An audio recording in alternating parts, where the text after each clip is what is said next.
You know that feeling? That constant high-frequency anxiety you've learned to call ambition? You think it's a sign of your strength, your drive. But what if it's not strength at all? What if it's a ghost in your own machine? In this explainer, we're putting that ambition under the microscope. We're going to run a full audit on what we call the status trap. And this quote from our source material, it absolutely nails it. This is the core of our diagnosis. You think you're climbing some grand ladder to success, but what if you're actually just running on a treadmill, performing for an audience that's already moved on? So, how did we get here? Let's start by properly diagnosing that feeling you call ambition. All right, so let's start with that feeling, that relentless drive to get ahead. We're going to put it under a clinical lens and give it a proper diagnosis. You think choosing the better car or chasing the higher title is your decision, right? But what if it's just an echo, an ancient survival program from your evolutionary past that's still running the show? This isn't your strength. It's a biological ghost from a world that doesn't exist anymore. And it's driven by this incredibly powerful mechanism called the social mirror. Think about it. Every single time you're scrolling and you see someone else's highlight reel, their promotion, their amazing vacation, their perfect family, your own sense of value takes a hit. It gets liquidated. Your self-worth is literally being drained away because you've handed the keys to your self-esteem over to the digital crowd. So to really understand why this social mirror has such a powerful grip on us, we have to look under the hood. We've got to examine the ancient hardware you're using to navigate this very, very modern world. And you have to understand, the stakes used to be incredibly high. I mean, for our ancestors, being at the bottom of the tribe wasn't just a little embarrassing. It meant less food, less protection, and basically a dead end. So your brain evolved to track your social standing with a life-or-death intensity, because for a very, very long time it was. So how does our biology even manage all this? Well, we all think of serotonin as the happy chemical, right? But in clinical reality, it's something way more primal. It is the brain's internal barometer for social status. And here's that feedback loop in action. When you perceive your status as high, you get that promotion, the likes roll in, you got some praise, your serotonin goes up. You feel calm, you feel confident. But the moment you perceive a drop in status, your serotonin plummets, and that triggers the stress hormone cortisol. That jolt of anxiety you feel when you see a friend's success on LinkedIn, that is not just in your head. Your body is literally reacting like it's under threat. So we're all running this ancient, high-stakes hardware. Now, what happens when we plug that hardware into the modern world? An environment our source calls, pretty fittingly, the digital coliseum. Look at this number, 150. That is roughly the number of people your status monitoring system was built for. A small, manageable tribe, where you could actually figure out where you stood. And this is your brain's tribe today. You're not just comparing yourself to the 150 people in your village anymore. No, you are now subconsciously stacking yourself up against 8 billion people online, all of whom are broadcasting their greatest hits 24/7. Your brain was just not designed for this. It's a total system overload. And the result is what the source defines as chronic status deficit. It's this permanent state of anxiety because your brain is trying to solve an impossible puzzle: how to maintain high status against billions of competitors. It creates this constant leak in your mental energy, in your cognitive sovereignty. Okay, so this biological pressure creates a whole series of psychological traps. They're designed to keep us locked in the game, endlessly chasing a feeling of security that just never seems to arrive. So let's examine one of the big ones, the prestige trap. You know, you think you want that luxury watch or that corner office for you, but mimetic contagion says you probably just caught that desire from someone else. You see people you admire who signal that something is high status, and then suddenly you want it too.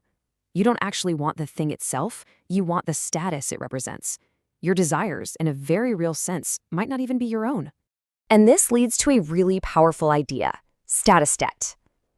Every single time you choose the job that looks better on paper over the work that actually feels better to do, you are taking out a loan against your own authenticity. You spend your finite time and energy just maintaining a facade, and the interest you pay on that debt is your own soul. And this is the end game. This is the final move in the trap. You spend decades climbing, optimizing, performing. You finally achieve a life that looks perfect by every single social metric, only to find yourself feeling completely hollow inside. The victory is empty. And the crown you won? It just keeps you tethered to the very game you thought you could win. So, if that's the diagnosis and that's the trap, what's the prescription? How do you actually escape? Well, this final section is all about the practical steps for reclaiming your own cognitive sovereignty. The core principle is a really radical shift in your whole perspective. You have to fire the external audience. You have to stop asking, how will this look to other people? And you start asking, does this resonate with me? You build an entirely new system of value where your own internal compass is the only judge that matters. And the source offers a clear 3-step protocol to do this. First, the metric liquidation. You have to ask yourself, if you could never post about this achievement, if you couldn't tell a single soul, would you still do it? This is how you separate true desire from status seeking. Second, the private excellence ritual. Commit to mastering one complex skill just for you, something that will never get you likes or applause. This severs that link between your effort and someone else's validation. And finally, the sovereignty audit. Every single night, you ask yourself, where did my peace come from today? Was it from an external win, or was it from an internal sense of alignment? And this becomes the new goal. See, the point isn't to win their game better than anyone else. It's to stop playing their game altogether. You shift from a mindset of competition and climbing to one of resonance and transcendence. Because when you implement this protocol, you're no longer a gladiator out there fighting for the approval of the crowd. You have walked out of the arena. You have exited the Colosseum. Okay, let's talk about that feeling, that constant low-grade hum of anxiety that you've probably just brushed off and labeled ambition. You know, that relentless drive to climb, to achieve, to get more? Well, today, we're diving into a powerful diagnosis for this very modern condition. And trust me, this isn't just about motivation. We're talking about a biological ghost that's running your life. So, let's kick things off with a quote that just gets right to the bone of this whole thing. Wow, I mean, that just hits you, right? It totally reframes that feeling you might even be proud of, that drive, and calls it what it might actually be, a symptom, a response to a much, much deeper problem. It's suggesting that the very thing we think is our strength might in fact be a cage, and this condition, well, it has a name. The diagnosis is a biological haunting. And that term is so important because it reframes this whole struggle. This anxiety, it's not a personal failure. It's a programmed response, a ghost rattling around in your evolutionary machine. So let's look at the modern mechanism that keeps this ancient ghost so incredibly active. And here it is, the social mirror. Think about it. Every single time you scroll, every time you see someone else's curated success, their perfect vacation, their big promotion, you are trapped in this cognitive feedback loop. Your own sense of self-worth is constantly being measured against an infinite stream of other people's highlight reels. And the craziest part? You're doing it for a tribe that's way too busy maintaining their own facades to even notice yours. So why are we so vulnerable to this? I mean, why does this social mirror have such an unbreakable grip on us? Well, the answer isn't in our phones or our apps, it's deep in our evolutionary past. We're dealing with a fundamental, and I mean fundamental, mismatch. This right here, this illustrates the core problem perfectly. For basically all of human history, your brain was fine-tuned to track your status within a small, stable tribe of, say, 150 people. Back then, social exclusion literally meant death. But now, that exact same hardware is trying to navigate a digital world of 8 billion people. It's a technical impossibility, and it is burning out your circuits. At the very heart of this ancient programming is one hormone, serotonin. We always hear about it as the happiness molecule, right? But its primary role is way more primal than that. It's actually a status-regulating hormone. When your brain thinks you have high status, serotonin flows, and you feel calm, confident, safe. But when it perceives a drop in your status, serotonin plummets, and your entire stress response system kicks into high gear. So what's the result of this mismatch? You end up in a state called chronic status deficit. Your brain is in a constant state of red alert, trying to manage an impossible task, and it leads to this perpetual leak in your own mental sovereignty. You are biologically hardwired for a game that has become completely, utterly unwinnable. So you take this ancient, tribal wiring and you plug it into our modern, global network. What do you get? You get a system, a trap, that manifests as the prestige trap. And the mechanism that makes this trap so effective is something called mimetic contagion. You really believe your desires are original, right? That you want the luxury car, the big title, the accolades. But in reality, You are a mirror. You've adopted these desires from the social mirror because you don't actually want the object itself, you want the status that the object represents in the eyes of everyone else. This is such a powerful way of putting it. Every single choice you make for prestige, just for how things look, is a tax you pay. And the currency you're paying with, it's your own authenticity, your own internal compass. You are racking up a massive, massive amount of what we could call status debt. So this is the audit question you have to ask yourself, and you have to be brutally honest. Are your career choices, your purchases, even your hobbies, are they optimized for external appearances or for genuine internal function and fulfillment? Because the long-term cost of constantly optimizing for looks is absolutely devastating. And the picture this paints is, well, it's stark. You can win the game of status. You can get everything the social mirror tells you to want. And you can wake up one day, maybe around age 45, and realize the prize is a crown of thorns.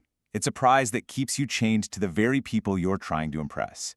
You've built a life that looks perfect from the outside, but inside, you're just an empty shell. But here's the good news. There is a way out. This isn't just about a diagnosis. There's a clinical prescription for reclaiming your sovereignty, and it's called the Internal Hierarchy Protocol. The fundamental shift you need to make is right here. It is all about rewiring your reward system. You have to stop searching for your sense of worth from the crowd outside and start building it from the alignment within.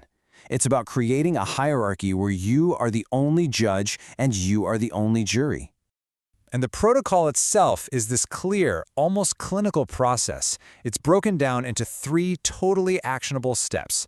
We move from liquidation to ritual to audit. Okay, step 1 is like a surgical procedure. First, identify the metrics you live by: your wealth, your follower count, your job title. Now ask yourself this brutal question. If the answer is no, you're not chasing substance, you're chasing status. You have to liquidate the performance. So once you've liquidated those external metrics, you can begin step 2, building an internal one. This is the private excellence ritual. Commit to a high-level skill or a deep project and keep it entirely to yourself. No social media posts, no casual mentions at dinner parties. This secret work is how you build true cognitive sovereignty, because it forces your brain to find the reward in the work itself, completely decoupling your fulfillment from applause. And finally, step 3 is a daily practice. Every single evening, you perform a clinical audit of your serotonin. Ask yourself, did my sense of peace today come from a like or a promotion or a compliment? Or did it come from knowing that my actions were aligned with my own internal code? If it came from the outside, you're still a hostage. So what's the prognosis? What happens to people who actually commit to this protocol? Well, the outcome isn't just a slight improvement. We're talking about a complete operating system upgrade for your life. You shift from a state of constant, frantic competition to a state of deep, powerful resonance. You're just not playing by someone else's rules anymore. You're not climbing a ladder someone else built. You are operating from your own source code. This is what high-status autonomy is, the ability to be invisible to the crowd while remaining undeniable to yourself. The goal, then, isn't about climbing. It's transcendence. It's not about fighting your way to the top of the pyramid. It's about realizing the pyramid itself is an illusion and just stepping outside of it completely.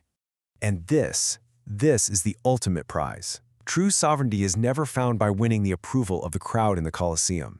It's found in the quiet strength of leaving that arena altogether and taking your seat on your own throne, governed by your own internal law.